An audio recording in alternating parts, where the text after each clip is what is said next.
Hey everyone, welcome back to the channel. Today we're discussing my first impressions of Marathon after almost 20 hours with its pre-launch server slam event, and whether or not it's worth checking out when it releases next week. As far as my Bungie credentials go, Halo CE was the first FPS or PvP experience I ever played, back in elementary school on my parents' beat-up old PC, and I have 1600 plus hours in Destiny across D1 and D2, with 80 to 90% of that being in PvP. When it comes to extraction shooter credentials, to be honest, I don't really have any. I played about 15 hours of Arc Raiders and thought it was fine, but it just wasn't really my thing, and I never played any of the hardcore games like Tarkov or Hunt, so this is all coming from the perspective of a noob playing almost exclusively solo. This was also my first time trying Marathon, and I did not participate in any of the previous alphas or playtests, so I can't speak to the content that's changed since then. I'm not an extraction shooter vet, and I haven't touched Destiny in over half a year, but there was no way I wasn't going to at least check out Marathon and see what it's all about. So what do I think about Bungie's return to this iconic IP? Let's kick things off with the story. There's a really cool opening intro with a callback to the OG Marathon. I've only played a couple of hours of Marathon 1, so this is pretty much all new to me, but I was hooked right away. The premise is that the Tau Ceti 4 colony went dark, and the UESC military authority from Earth locked things down and is being pretty sketchy about what happened. There are different factions that all want a piece of the pie, and this is where you come in. You play as a runner, a mercenary who uses artificial bodies called shells to explore and complete missions for these different groups with interests on the colony and the Marathon ship in orbit, and most importantly, for your own personal enrichment. You're operating in a legally, morally gray area in opposition to the UESC, which is where the possibility for all of Marathon's combat comes in. These factions all have super cool intros and memorable agents that put Arc Raiders vendors to shame. And even the UESC has characters and lore that are quite interesting. The game's story beats, background, and context for what's going on are all provided via factions and lore entries. These agents are fully voiced, and even some of the lore entries are too, all of which is done quite well. Marathon's story and world building were easily my favorite part of this experience. This techno-corporate dystopian future is so cool and well done, and I would love to play a single-player experience built around these characters and organizations. When it comes to audio and visuals, there's no denying Bungie knows how to pull off great design. Marathon's visuals are undeniably sick, and the game oozes style. The faction intros are all incredibly stylistic, with some of them looking like they came straight out of Doom. And that's not to mention the visual designs you'll be seeing out in the world, with its characters, weapons, and more. Audio design is also excellent, with voice acting being impeccable, which is no surprise considering the stacked cast of actors. The game's sound effects are great, and spatial audio is some of the best I've played in a BR or extraction shooter. Its footstep audio might be a little too good, honestly. Despite the impressive visual direction, the UI is another story altogether. There are lots of tutorials, details on menus, and a very thorough post-match report after every run,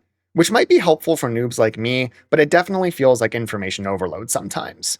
Bottom line, the UI needs more work with readability and ease of use. Item identifiers are laughably tiny, it's hard to tell what gear does or where it goes and what attachments work with what guns. There's a separate menu where you can mod each gun you own, and you can see compatible attachments there, but why does this have to be on a completely different screen? There's other things too, like having to click ready up, then click run again if you're playing solo.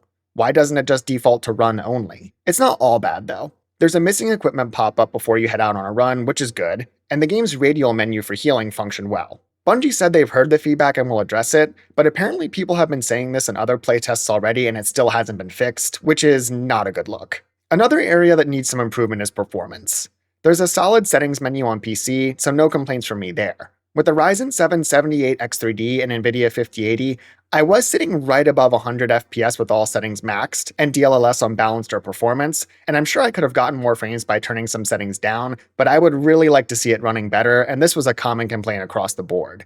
Bungie said they're working on improvements there too, but I was not impressed. On the bright side, there was only a single bug that I noticed during my playtime, where an interact icon was showing through a wall, which was no big deal. And not having bugs in a Bungie experience is honestly impressive.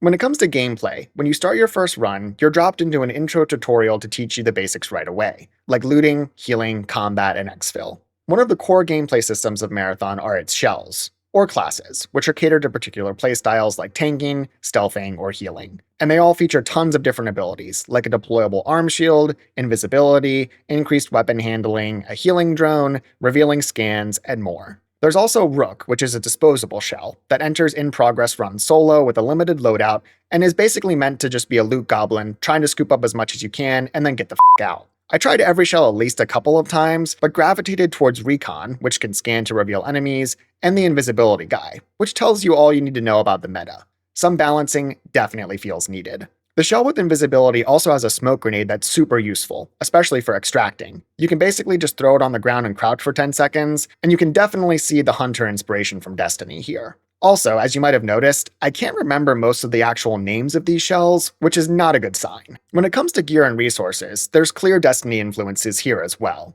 Random and static effects on gear, which improve with higher rarities, all kinds of weapons, attachments, and mods. You can definitely see the build crafting possibilities even in this early stage. Weapons all look good and feel good to shoot, but nothing sticks out or is extremely memorable like in other Bungie titles. The Halo CE Magnum, or Gjallarhorn from Destiny 1. Maybe they're saving their best gear for the hardest zones, but I wasn't impressed with what I saw so far. Before setting out on each run, you'll create a loadout, which is what you're taking with you, and this screen contains a nice stat breakdown for your current setup, with tons of different values and pieces of gear that can buff, debuff, or that have trade-offs for all of those as well, which allow you to tailor your gear and playstyle towards a specific outcome. There are also sponsored kits, which are basic set loadouts. Some are infinite and free, which are good to use after a tough loss or for risky 0 to hero runs, while others cost credits, including a random loadout, which can supply you with a pretty decent kit for its value. There's also a vault where you have space to store gear outside of your equipped loadout, although I was hoping I would escape vault space issues when I got to Destiny 2, but that was not the case. It's also lacking more advanced filters and options for finding and equipping the gear that you need, which is also not surprising coming from Destiny, considering how badly their menus still function after so many years.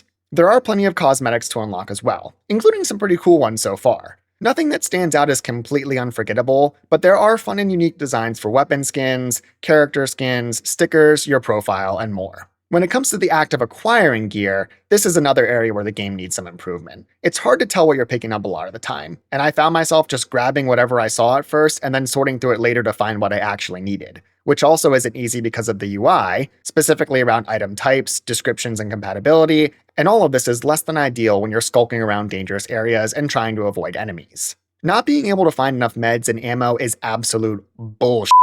Getting into fights and then running across the map, desperately searching for heals and not finding any, then getting killed after all that effort feels so bad. I did work on getting over my attachment to loot and hesitance to commit to bringing things with me, especially considering none of this progress carries over to the real game, and once I did, things got a lot more enjoyable. Although losing gear still grinds my gears a little bit every time. Gameplay does start to feel better in general as you acquire better gear, but how many people will bounce off before even reaching that point? The game's core progression system is focused around factions, where you can complete missions to earn rep and rank them up, which provides access to rewards, upgrades, and gear for purchase in the game's armory, with each group providing different weapons, item types, and variants. Priority contracts are longer and more intensive, often multi-step quests, whereas standard contracts are simple and repeatable. Think bounties from Destiny 2. These help get you started with exploration, finding your bearings, and introducing new mechanics and connecting with other factions. Each individual objective of these quests also provides guidance on where to go and what to look for, which strikes a good balance between oversimplifying and helpful hints. These missions can take you all over the map and be pretty intensive, and they feel good when you're able to complete an extended mission, often picking up some decent gear along the way. You're only able to track and progress one mission at a time though. Just why? There was a Mida quest to defeat hostiles that didn't gain any progress because it wasn't my one active mission at the time, despite killing plenty of AI and player enemies, which is so lame. Upgrades, which are purchased with credits and materials, provide general bonuses, like increased stamina, reduced fall damage, and increased loot speed, and also unlock better gear for purchase in the armory. You can track the resources needed for upgrades, which then have an extra highlight in-game, which is an example of some of Bungie's good UI design. There are also free daily items, like health and shields, that seem to be good upgrades to go for at first, to help you out with all of your runs. There's also a codex that contains challenges, like complete your first run, exfil with a loadout from this faction, loot X number of containers in this specific location, and completing these unlocks new lore and cosmetics. When it comes to play spaces, Marathon features your typical extraction shooter setup, different zones with varying levels of difficulty and rarities of loot, 2 of which were available to test. Perimeter, which was easy, and Dire Marsh, which was a more standard difficulty. There's also a beginner zone available at the start to help get you into the groove, featuring less players and more of a focus on basic gameplay mechanics, but this goes away after a certain number of runs. Both of these zones are visually distinct. Perimeter is more rocky and grassy, whereas Dire Marsh is, well, swampy, and both have plenty of techie buildings that match the general aesthetic. Each map had unique locations that you quickly began to memorize, which was good for orienting yourself and planning routes. You gradually get more familiar with POIs, hazards, and map flow. There are lots of activities to complete as well, ranging from unlocking wall safes to random world events that spawn each run, like hijacking supply drops and shooting down transports. Just make sure you watch out for the cargo they release. Missions have a range of various objectives to complete, like recovering an item from a tick-infested building, which was pretty cool. Many are even multi-step, like hacking a terminal, but needing to turn the power back on first. At the end of each run, after you've completed your objectives, you'll activate an exfil pylon, wait a little bit, then there's a 10-second window to get in the exposed circle before it ends. Yeah, that seems like an area that could use some improvement as well. I graduated from doing most of my runs in Perimeter to Dire Marsh about halfway through my playtime. The gear rarities and difficulty were both immediately higher, and it felt much more rewarding. When it comes to combat, gunplay and abilities look, sound, and feel great, as expected of a Bungie title. Don't sleep on your knife either. It can actually be quite powerful for PvE and PvP enemies alike. The biggest downfall when it comes to combat is the TTK, which feels extremely quick. It does get a little better with improved shields and gear, but even then, the majority of fights came down to who shot first, and if the enemy has a better shield, good luck. You can really get melted quick. And it also feels like you could die after getting a couple of shots off first, and even if you're getting gear diffed, it still feels bad and hard to understand. And if you're getting team shot, just forget about it. Outside of guns and abilities, there's plenty of equipment to use. Ammo crates, deployable shields, scanners, grenades, and claymores.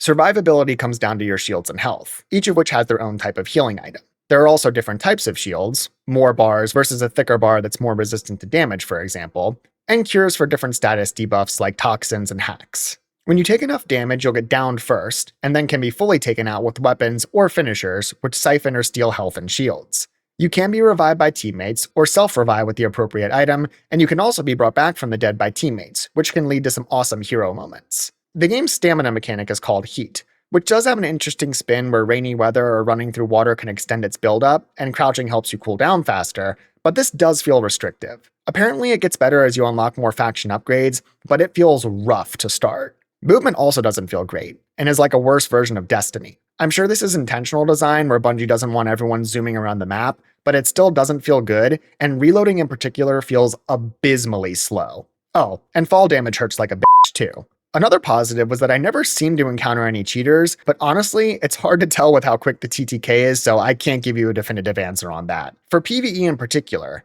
the UESC enemies, which you'll be fighting the most, have a decent variety on offer. Turrets, basic soldiers, elites, and commanders, with more advanced types having better gear like invisibility, shields, and grenades. Other enemy variety is lacking though. Maybe there's more in later zones, but the only non-UESC type that I saw were exploding ticks.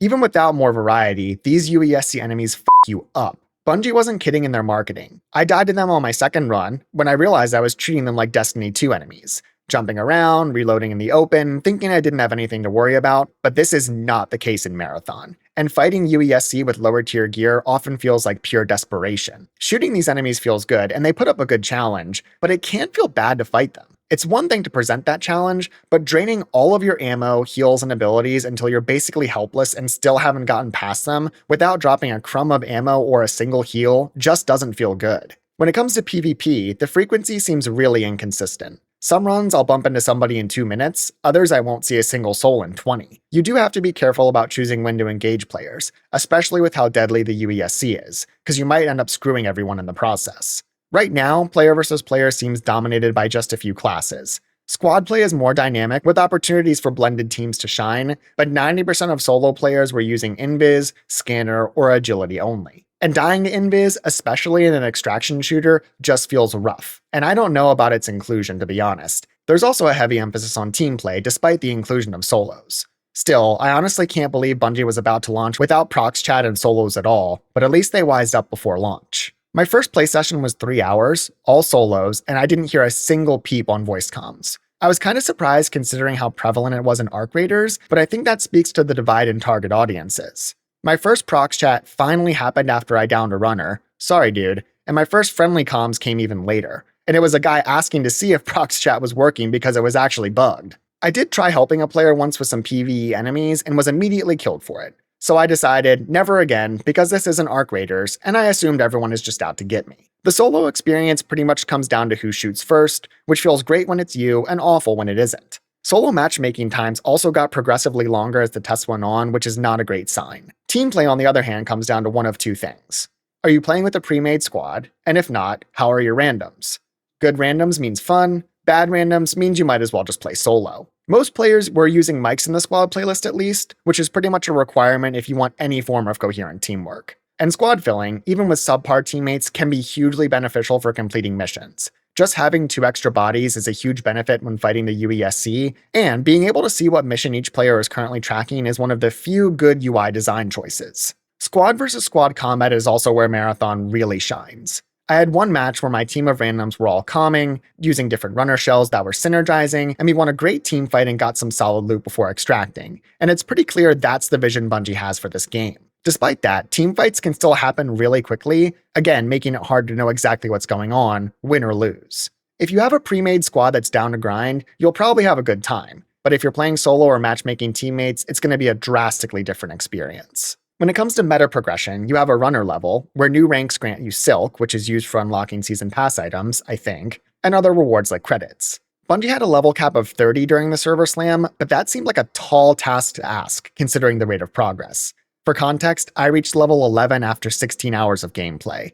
There's also going to be a ranked mode, and I'm really curious to see how this will work. Bungie's track record with competitive PvP in recent years, comp and trials in D2, has been less than stellar. There is tons of stuff to grind, like faction rep, codex entries, and upgrades. The real question is how all of this will feel when each season ends and things get reset. I did experience a few of those heart-pounding, palm-sweating, genre-defining moments that Bungie was looking to capture with its extraction shooter gameplay. I dropped into a run with a free loadout on a mission to eliminate UESC enemies, only to come out with a fancy new LMG and sniper after running into an enemy player and taking them down. I also had an intense cat and mouse sequence where I was hiding in a building with another player outside, who was throwing in grenades, we were listening to each other's footsteps, and I finally found the right time to strike and was able to take them down. I also had a situation where I jumped a runner who was chasing down another runner, only to then get killed by the UESC before I even had a chance to get away with any loot. I feel like that's one thing extraction shooters are really good at. Starting a run with a goal in mind, and by the time you're done, you forget why you even set out in the first place. And to be fair, Bungie does a good job of capturing that here. But at the end of the day, is Marathon really doing enough to set itself apart from the rest of the extraction shooter crowd? Halo was my very first FPS, and Bungie had me hooked. Destiny was my very first looter shooter, and Bungie had me hooked again. So did Marathon hook me in the same way when it comes to extraction shooters? No. At least not yet. Elementary school age me would sneak downstairs at night after everyone else in the house was asleep just to play more Halo, staying up until the wee hours of the morning and often getting caught by my disappointed parents. Destiny 1 hooked me so badly in college that on days with no classes, I'd be online by 7 a.m., play nonstop until 1, 2, 3 a.m. the next day before sleeping a few hours, going to class, and then doing it all over again. Those memories are a product of those times in my life, to be sure. I'm not a little kid or college student anymore. I've got a job, a family to take care of, and I can't survive on 3 hours of sleep a night. I came into Marathon not expecting much, and to Bungie's credit, it ended up piquing my interest much more than I anticipated. I did stay up a little too late playing, but I have yet to feel that same pull I did when loading into Blood Gulch or Bannerfall for the first time. And that's the real problem. Marathon is good, better than expected, but it's still missing that irresistible secret sauce. I'm definitely biased. Hopping into a game and immediately losing all of my shit just isn't a gameplay loop that appeals to me like a classic FPS or even a battle royale does. Furthermore, solo versus team play is night and day, and Bungie's design philosophy is clearly built around that 3v3 experience, since they weren't even going to have a solo option in the first place. I've seen a bunch of clips with people getting into crazy team fights, and that does look really fun, but after my time with the game, I'm left wondering how many players will ever get to experience that feeling. For those interested in PvE and playing solo, there's really no reason to jump over from Arc Raiders. This experience is much less forgiving and less solo-friendly, and much more focused on PvP, which eliminates a large portion of that potential interest. On the other hand, by leaning heavily into the other end of the spectrum, Bungie is trying to appeal to hardcore players from things like Tarkov and Hunt. Sure, Marathon's gunplay is good, and its potential for complex build crafting is massive. Even I can see that. But is it enough to bring people over? And again, I have to wonder, how many players will dedicate the time and commitment required to unlock that potential at all? In their Destiny era, Bungie has been famous for big post-launch turnarounds. The Taken King in Destiny 1, and Forsaken in Destiny 2, clawing their way back from mediocre, or in D2's case, disastrous launches, and ultimately delivering a product that no one else in the market could match. Now, Bungie is a Sony-owned studio, like those logos in the game's startup screen denote, and their parent company has shown little patience for failures, live service or otherwise, now more than ever. Marathon isn't a bad game, but it's also not exceptionally good either. And what we're seeing in the server slam is, for all intents and purposes, the game we're getting at release. And that game is decidedly okay. There's no way Marathon can go through another delay to implement more feedback. And if it doesn't deliver at launch, does Sony have the stomach to give Bungie another year to turn things around and deliver Marathon's own transformative moment? Apparently, there's already a year of post-launch content planned, so maybe there will be time to see where things ultimately land. But based on recent events at Sony and Destiny 2's cratering player count, my gut says they'll be on a tight leash regardless. When it comes to a recommendation, this was a tough one. Most games I'm able to land on yes or no fairly easily, but I went back and forth a lot on Marathon. First I was going to say no, then yes, then I went back to undecided. After a lot of internal debate, unfortunately, as much as I enjoyed Marathon more than I expected, I can't recommend it based on what I've seen so far. I didn't plan to quit Destiny 2 after the final shape, and I also didn't plan to enjoy Marathon this much. So much that, despite having no intentions of buying it previously, I'm actually now on the fence. But one of the main focuses of my channel is discussing value in gaming. What gets you the most bang for your buck and what's worth your time. Paying $40 for Marathon might be okay for me, but I can't recommend others do the same, especially when that same $40 can get you Arc Raiders, which, after spending about the same amount of time with, I have no hesitation recommending for a player new to the genre, solo or otherwise. Extraction shooter vets can speak to that perspective, but I can't really see what would convince them to jump over either. They would be the demographic to invest the time to unlock that build crafting potential, but are they really going to give up on the games they've already spent so much time in to do that? As jaded as I am from Bungie's treatment of Destiny 2, particularly its PvP players, in truth, I do want Marathon to succeed. Because despite all that, I believe gaming as a whole is better with Bungie still around. I won't defend their shitty business practices like deleting paid content or their treatment of Destiny 2's player base, because it's honestly all indefensible. And airing out my grievances with Bungie would require its own video. But seeing Marathon miss the mark, and Sony pulling the plug on a studio that, admittedly, has yet to deliver on their $3.6 billion price tag, is actually the last thing I want. And, despite not recommending it, I hope Marathon finds its own measure of success. Even after their massive missteps with Destiny, the creativity and passion of Bungie's devs has never been in question, and it's clear they've put a lot of effort into this project, branching out into a new genre, creating a story and faction system that are genuinely quite good, and of course carrying on their signature gunplay, art style, and soundscapes is all commendable. So while I can't say you should go out and pick up Marathon at release, I do hope it finds its footing, because Bungie really needs a win, now more than ever. Thanks for watching. If you enjoyed this video, make sure to like and subscribe for more gaming content, and let me know your thoughts on Marathon in the comments below. Did you participate in the server slam? And if so, did Bungie's extraction shooter hook you enough to earn a full purchase? Or are you sitting this one out, waiting to see how things look after launch, or just burned one too many times by Bungie to give them another chance? Either way, thank you for watching. You're a real one and I appreciate you. Catch you later.